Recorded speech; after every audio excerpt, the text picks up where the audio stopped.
ಸಮಸ್ತರಿಗೂ ನಮಸ್ಕಾರ. ದೇವಿಸ್ ಕಿಚನ್ಗೆ ಆತ್ಮೀಯವಾದಂಥ ಸ್ವಾಗತನ ಬಯಸ್ತಾ ಇದ್ದೀನಿ. ನಾನು ಶ್ರೀದೇವಿ. ಇವತ್ತಿನ ಒಂದು ವಿಶೇಷ ಅಂತಂದರೆ ಸೀಮೆ ಬದನೆಕಾಯಿ ಚಟ್ನಿ ಮಾಡೋದು ಹೇಗೆ ಅಂತ ಹೇಳ್ಕೊಡ್ತೀನಿ. ಸೊ ಅದಕ್ಕಿಂತ ಮುಂಚೆ ಚಾನಲ್ಗೆ ಇನ್ನೂ ಸಬ್ಸ್ಕ್ರೈಬ್ ಮಾಡ್ಕೊಂಡಿಲ್ಲ ಅಂತಂದರೆ ದಯವಿಟ್ಟು ಚಾನಲ್ಗೆ ಸಬ್ಸ್ಕ್ರೈಬ್ ಮಾಡ್ಕೊಳ್ಳಿ. ಹಾಗೆಯೇ ಇಷ್ಟ ಆಯಿತು ಅಂತಂದರೆ ಒಂದು ಲೈಕ್ ಬಟನ್ ಒತ್ತಿ, ಹಾಗೆ ಅದನ್ನು ಬೇರೆಯವರು ರುಚಿ ನೋಡಲಿ, ಚೆನ್ನಾಗಿ ಅನ್ನಿಸ್ತು ನಮಗೆ ಇನ್ನೊಂದಷ್ಟು ಚೆನ್ನಾಗಿ ಕರೀಲಿ ಅಂತಂದರೆ ಶೇರ್ ಮಾಡಿ. ಇನ್ನು ಮಾಡಾದ್ಮೇಲೆ ನನಗೆ ಹೀಗೆ ಅನ್ನಿಸ್ತು ಹಾಗೆ ಅನ್ನಿಸ್ತು ಅಂತಂದರೆ ಏನು ಅನ್ನಿಸ್ತು ಅದನ್ನು ನೀವು ಕಮೆಂಟ್ ಮಾಡಿ ತಿಳಿಸಿ ಅಂತ ಹೇಳ್ತಾ ನಾನು ನಿಮ್ಗೆ ಹಾಗೆ ಹೇಳ್ತಾ ಇದ್ದೀನಿ, ಬೆಲ್ ಐಕಾನ್ ಪ್ರೆಸ್ ಮಾಡಿ. ಇದರಿಂದ ನಿಮಗೆ ನೋಟಿಫಿಕೇಷನ್ ಸಿಗುತ್ತೆ. ನಾನು ಮಾಡುವಂಥ ಹೊಸ ವಿಡಿಯೋ, ಹೊಸ ಅಡುಗೆಗಳ ಬಗ್ಗೆ ನಿಮಗೆ ಮಾಹಿತಿ ಕೊಡ್ತಾ ಹೋಗ್ತಾರೆ. ಸೊ ಇದು ನಿಮಗೆ ಇನ್ನಷ್ಟು ಅಡುಗೆಯನ್ನು ಕಲೀಲಿಕ್ಕೆ ಸುಲಭ ಆಗುತ್ತೆ ಅಂತ ಹೇಳ್ತಾ ಬನ್ನಿ ಇವತ್ತಿನ ಸೀಮೆ ಬದನೆಕಾಯಿ ಚಟ್ನಿಯನ್ನು ಹೇಗೆ ಮಾಡೋದು ಅಂತ ನಾನು ಹೇಳ್ಕೊಟ್ಬಿಡ್ತೀನಿ. ಇದು ಬಹಳ ಚೆನ್ನಾಗಿರುತ್ತೆ. ಸೀಮೆ ಬದನೆಕಾಯಿಗಿಂತ ಸೀಮೆ ಬದನೆಕಾಯಿ ಸಿಪ್ಪೆ ಎಕ್ಸಲೆಂಟಾಗಿ ಬರುತ್ತೆ. ಸೊ ನಾನು ಇಲ್ಲಿ ಸೀಮೆ ಬದನೆಕಾಯಿ ತೊಗೊಂಡಿದ್ದೀನಿ. ಅದರಿಂದ ಯಾಕೆ ಸಿಪ್ಪೆ ಕಲೆಕ್ಟ್ ಮಾಡೋಕ್ಕೆ ತುಂಬ ಟೈಮ್ ತೊಗೊಳತ್ತಲ್ವ, ಜಾಸ್ತಿ ಇದ್ದರೆ ಮಾತ್ರ ಮಾಡಲಿಕ್ಕಾಗೋದು. ಹಾಗಾಗಿ ಅಕಸ್ಮಾತ್ ಸ್ವಲ್ಪ ಬೇಕು ಅಂತಂದರೆ ಏನಂದರೆ ಡೈರೆಕ್ಟಾಗಿ ನೀವು ಸೀಮೆ ಬದನೆಕಾಯಿ ತೊಗೊಂಡ್ಬಿಡ್ಬೋದು. ಎಳೆ ಸೀಮೆ ಬದನೆಕಾಯಿ ತೊಗೊಳ್ಳಿ, ಬಲ್ತಿರೋದಾದಷ್ಟು ಬೇಡ. ಎಳೆ ಸೀಮೆ ಬದನೆಕಾಯಿ ತೊಗೊಂಡು ತುಂಬ ಎಳೆದಾಗಿದ್ದರೆ ಅದನ್ನು ನೀವು ಸಿಪ್ಪೆ ತೆಗೆಯೋದೇ ಬೇಡ. ಅದನ್ನೆಲ್ಲವನ್ನು ಕೂಡ ನೀವು ತೊಳೆದು ಚೆನ್ನಾಗಿ ಸಣ್ಣದಾಗಿ ಕಟ್ ಮಾಡಿ ಇಟ್ಕೊಳ್ಳಿ. ಒಳಗಡೆ ಇರುವಂಥ ವಾಟೆ ಏನಿರುತ್ತೆ ಅಥವಾ ಬೀಜದ ಅಂಶ ಇರುತ್ತೆ ಅದನ್ನು ತೆಗೆದುಬಿಡಿ. ಅದಾದ ನಂತರ ಮೆಂತ್ಯ, ಒಂದು ಅರ್ಧ ಚಮಚದಷ್ಟು ಮೆಂತ್ಯ ಬೇಕಾಗುತ್ತೆ. 1 ಚಮಚ ನಿಮಗೆ ಜೀರಿಗೆ ಬೇಕಾಗುತ್ತೆ 1 ಸೀಮೆ ಬದನೆಕಾಯಿಗೆ. ಇನ್ನು ಖಾರ ಯಾವಾಗಲೂ ಹೇಳಿದಾಗೆ ನಿಮ್ಮ ಇಷ್ಟ, ಸ್ವಲ್ಪ ಖಾರ ಮುಂದಿರಲಿ, ಚೆನ್ನಾಗಿರುತ್ತೆ. ಅದಾದ ನಂತರ ಸ್ವಲ್ಪ ಹುಣಸೆಹಣ್ಣನ್ನು ನೀವು ಹಾಗೆ ಬೇಕಾದರೂ ಹಾಕೋಬೋದು, ಅಥವಾ ಹಿಂಡಿ ಹಾಕ್ಕೊಳ್ತೀರಂದರೆ ಹಾಕ್ಕೊಳ್ಳಿ, ಬೆಟರ್ ಹಾಗೆ ಹಾಕ್ಬಿಡಿ. ಅದಾದ ನಂತರ ಹಿಂಗು ಒಗ್ಗರಣೆಗೆ. ಅದಾದ ನಂತರ ಎಣ್ಣೆ ಬೇಕಾಗುತ್ತೆ. ಒಂದು 3 ರಿಂದ 4 ಚಮಚದಷ್ಟು ಎಣ್ಣೆ ಬೇಕಾಗುತ್ತೆ. ಸೊ ಶುರು ಮಾಡೋಣ ಅಲ್ವಾ.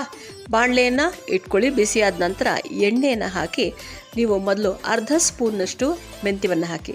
ಮೆಂತ್ಯ ಆದ ನಂತರ 1 ಕಂಪ್ಲೀಟ್ ಸ್ಪೂನಷ್ಟು ಜೀರಿಗೆಯನ್ನು ಹಾಕಿ. ಇವೆರಡೂ ಕೂಡ ಒಗ್ಗರಣೆಯಲ್ಲಿ ಆಗಬೇಕು. ಸ್ವಲ್ಪ ಬಣ್ಣ ಚೇಂಜ್ ಆಗಿ ಇದು ಆಗಿರೋದು ನಿಮ್ಗೆ ಗೊತ್ತಾಗುತ್ತೆ.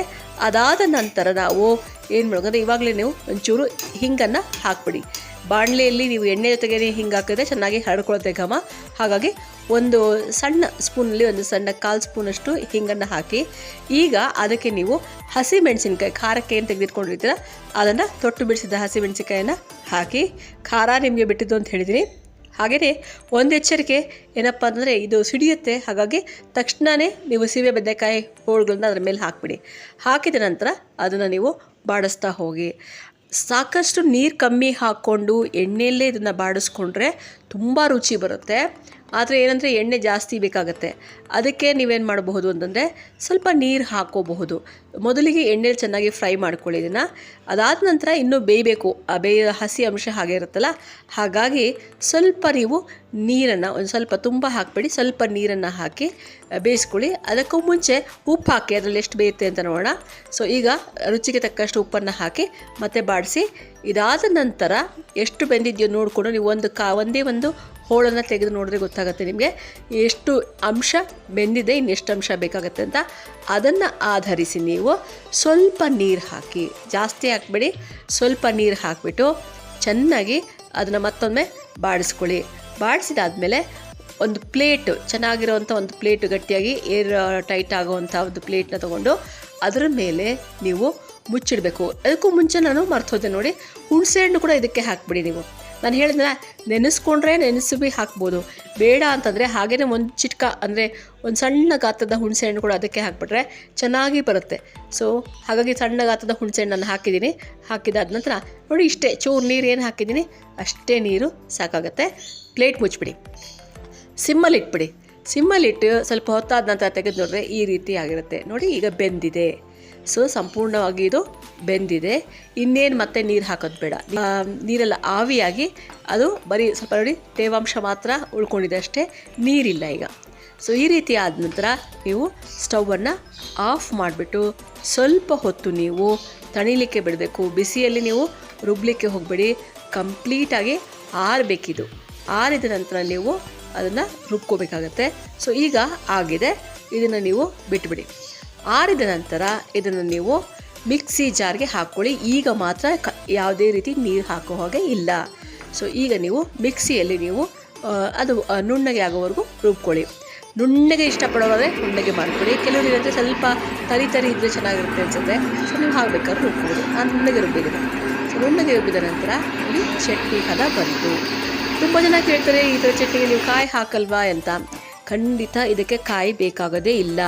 ಮತ್ತು ಸ್ವಲ್ಪ ಸಿಹಿ ಅಂಶ ಹಾಕಬೇಕಂದ್ರೆ ಅದೂ ಬೇಕಾಗಲ್ಲ, ಯಾಕಂದರೆ ಸೀಮೆ ಬದನೆಕಾಯೇ ಸ್ವಲ್ಪ ಸಿಹಿ ಅಂಶ ಕೊಡುತ್ತೆ. ಇದು ಬರೀ ಸಿಪ್ಪೆಲಿ ಮಾಡಿದಾಗ ಟೇಸ್ಟ್ ನಿಮಗೆ ತುಂಬ ಡಿಫ್ರೆಂಟಾಗಿರುತ್ತೆ. ಸೊ ಕಾಯಿ ಹಾಕಿ ಮಾಡಿದಾಗ ಸ್ವಲ್ಪ ಸಿಹಿ ಅನಿಸುತ್ತೆ. ಸೊ ಚೆನ್ನಾಗಿರುತ್ತೆ, ಟೇಸ್ಟ್ ಮಾತ್ರ ಚೆನ್ನಾಗಿರುತ್ತೆ, ಆದರೆ ಸ್ವಲ್ಪ ಸಿಹಿ ಅಂಶ ಬರುತ್ತೆ. ಯಾವುದೇ ಬೇರೆ ಇಂಗ್ರೀಡಿಯೆಂಟ್ಸ್ ಹಾಕಬೇಡಿ. ಇಷ್ಟೇ, ಇದನ್ನು ಮಾಡಿಕೊಂಡು ನೀವು ಬಿಸಿ ಅನ್ನಕ್ಕೆ ಹಾಕ್ಕೊಂಡು ತಿಳಿ ಸಾರು ಮಾಡಿಕೊಂಡು ಚಟ್ನಿ ಸೈಡ್ಗೆ ಹಾಕ್ಕೊಂಡು ತಿನ್ನಿ. ಸ್ವಲ್ಪ ಈರುಳ್ಳಿ ನೆಂಚ್ಕೊಳ್ಳಿ, ಬಹಳ ಚೆನ್ನಾಗಿರುತ್ತೆ, ಅದ್ಭುತವಾದಂಥ ರುಚಿ. ನಾನು ಮೊದಲೇ ಹೇಳಿದ ಹಾಗೆ ಏನಂದರೆ ಸ್ವಲ್ಪ ಖಾರ ಮುಂದಿರಲಿ, ಚೆನ್ನಾಗಿರುತ್ತೆ, ಟೇಸ್ಟು ತುಂಬ ಚೆನ್ನಾಗಿರುತ್ತೆ. ಅದು ಬಿಟ್ಬಿಟ್ಟು ಸಪ್ಪೆಯಾಗಿ ಮಾಡಿಕೊಂಡ್ರೆ ಇದೆಲ್ಲ ರುಚಿ ಕೊಡೋದಿಲ್ಲ. ಖಾರ ಇರಲಿ, ಹುಳಿ ಒಂಚೂರು ಇರಲಿ, ಹಾಗೆ ಉಪ್ಪು ಹದವಾಗಿರಲಿ, ಇವಿಷ್ಟು ಆದರೆ ಚಟ್ನಿ ರೆಡಿ. ಫಸ್ಟ್ ಕ್ಲಾಸ್, ಬಾಯಿಗೆ ಒಂಥರ ನಾಲಿಗೆ ಎಲ್ಲ ಒಂಥರ ರುಚಿ ಅನಿಸುತ್ತೆ ನೀವು ತಿಂದ ತಕ್ಷಣ. ಸೊ ಇದು ಬಹಳ ಒಳ್ಳೆಯ ಚಟ್ನಿ. ಏನಿಲ್ಲ, ಭಾಳ ಸಿಂಪಲ್ ಇಂಗ್ರೀಡಿಯೆಂಟ್ಸ್ನ ಬಳಸಿ ನೀವು ಮಾಡಬಹುದಾದಂಥ ಚಟ್ನಿ, ಭಾಳ ಬೇಗ ಆಗುತ್ತೆ. ತರಕಾರಿ ಅಂತೂ ಹೆಚ್ಚಿಟ್ಕೊಂಡು ರೆಡಿ ಇದ್ಬಿಟ್ರೆ 2 ನಿಮಿಷನೂ ಆಗೋಲ್ಲ. ಮಾಡ್ತಿರಲ್ಲ, ಟ್ರೈ ಮಾಡಿ ಹೇಳಿ ಹೇಗೆ ಅನಿಸ್ತು ಅಂತ. ಸೊ ಮತ್ತೆ ಮುಂದಿನ ವಿಡಿಯೋದಲ್ಲಿ ಇನ್ನೊಂದು ಅಡುಗೆ ಕಲಿಯೋಣ. ಅದಕ್ಕಿಂತ ಮುಂಚೆ ಇವತ್ತಿನ ಕಿವಿ ಮಾತನ್ನು ಕೇಳೋಣ ಬನ್ನಿ. ಇತ್ತೀಚೆಗೆ ಬಹಳಷ್ಟು ಮನೆಗಳಲ್ಲಿ ವಾಟರ್ ಪ್ಯೂರಿಫೈಯರ್ ಇರೋದು ಕಾಮನ್ ಆಗಿದೆ. ಅದು ಕೆಲವರು ಸ್ಟೀಲು ಅಥವಾ ಮೆಟಲ್ಸ್ ಯೂಸ್ ಮಾಡಿದ್ರೆ, ಸಾಮಾನ್ಯವಾಗಿ ನಾವು ನೋಡೋದು ಪ್ಲಾಸ್ಟಿಕ್ ಅಥವಾ ಫೈಬರ್ದು ಜಾಸ್ತಿ ಇರುತ್ತೆ. ಈ ಪ್ಲಾಸ್ಟಿಕ್ ಅಥವಾ ಫೈಬರ್ ಯೂಸ್ ಮಾಡೋರು ಏನಂದರೆ, ನೀವು ಸೋಪು ಮತ್ತು ಆ ಒಂದು ಪಾತ್ರೆ ತೊಳೆಯುವಂಥ ಒಂದು ಸ್ಕ್ರಬ್ ಏನಿದೆ ಅದನ್ನೆಲ್ಲ ತೊಗೊಂಡು ನೀವು ಉಜ್ತಾ ಹೋದರೆ ತುಂಬ ಮಾರ್ಕ್ಗಳಾಗುತ್ತೆ. ದಿನ ಆಗ್ತಾ ಆಗ್ತಾ ಅದು ಹಳೆದ್ರ ಥರ ಕಾಣಿಸೋಕ್ಕೆ ಶುರುವಾಗುತ್ತೆ. ಹಾಗಾಗಿ ನೀವು ಆ ರೀತಿ ಆಗಬಾರ್ದು ಅಂದರೆ ಏನು ಮಾಡಬೇಕು ಅಂತಂದರೆ, ಈ ರೀತಿ ಕಂಟೈನರ್ಸ್ ಇರುವಾಗ ಅದನ್ನು ನೀವು ಕೈಯಲ್ಲೇ ತೊಳಿಬೇಕು. ಸ್ವಲ್ಪ ಒಂದು ಚೂರು ಸೋಪನ್ನು ಹಾಕ್ಕೊಂಡು ಬರೀ ಕೈಯಲ್ಲಿ ಅದನ್ನು ಮೊದಲು ತೊಳ್ಕೊಳ್ಳಿ. ಯಾಕಂದರೆ ಸ್ವಲ್ಪ ಅಂಟಿರೋದ್ರಿಂದ ತೊಳ್ಕೊಂಡ್ಬಿಡಿ ನೀಟಾಗಿ. ಅದಾದ ನಂತರ ನೀವು ಒಂದು ನಿಂಬೆ ಹಣ್ಣನ್ನು ಹೆಚ್ಕೊಂಡು ಅದನ್ನು ಅರ್ಧ ಹೋಳು ಮಾಡಿ, ಸೊ ಆ ಹೋಳಿನ ಮುಖಾಂತರ ನೀವು ಅದರ ಏನು ಕಂಟೈನರ್ ವಾಲ್ಗಳಿದೆ ಮತ್ತು ಅದೆಲ್ಲ ಏನಿದೆ ಅದನ್ನು ಉಜ್ತಾ ಹೋಗಿ. ಶೈನಿಂಗ್ ಹಾಗೆ ಇರುತ್ತೆ, ಅಷ್ಟೇ ಅಲ್ಲ ಮಾರ್ಕ್ ಆಗೋದಿಲ್ಲ. ಆಮೇಲೆ ನೀರು ಕೂಡ ತುಂಬ, ಅದನ್ನು ತೊಳೆದಾದ ನಂತರ ನೀರು ತುಂಬ ಸ್ವಚ್ಛ ಅನಿಸುತ್ತೆ. ನಿಮ್ಗೆ ಸ್ವಲ್ಪ ಲಿಟ್ಲ್ ಬಿಟ್ ಆ ಒಂದು ಲೆಮನ್ ಅರೋಮ ಏನಿರುತ್ತೆ ಹಾಗೆ ಇರುತ್ತೆ, ಚೆನ್ನಾಗಿರುತ್ತೆ.